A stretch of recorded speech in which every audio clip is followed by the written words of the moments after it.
The new Chancellor Rachel Reeves has this week claimed that there was an unexpected £20 billion black hole in the public finances. She also claims that she's inherited the worst economic inheritance since the Second World War, but this is simply not true. She is conning the British public. Details of the public finances are regularly published by the Office of Budget Responsibility. The books have always been open, and Rachel Reeves has had full access to them when she was in opposition.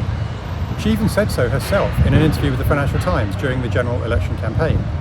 Since January, she's also had privileged access to the Treasury Permanent Secretary.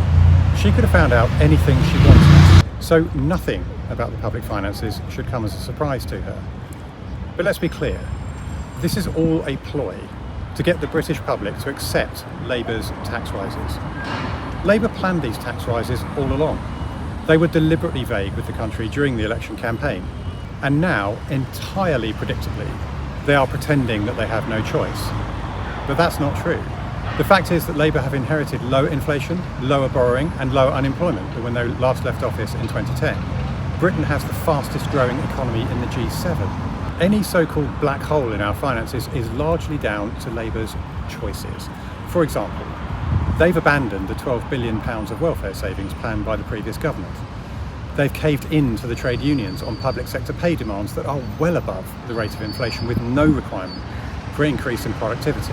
And just this week, Labour agreed to a 22% pay award for junior doctors. 22%. And that's backdated to cover the long period that they've been striking. Labour's public sector pay awards will cost up to £10 billion. And that's not to mention the £11.6 billion that they've committed to spending on overseas climate aid, and the £8.3 billion to create the nationalised GB energy that won't actually produce any energy.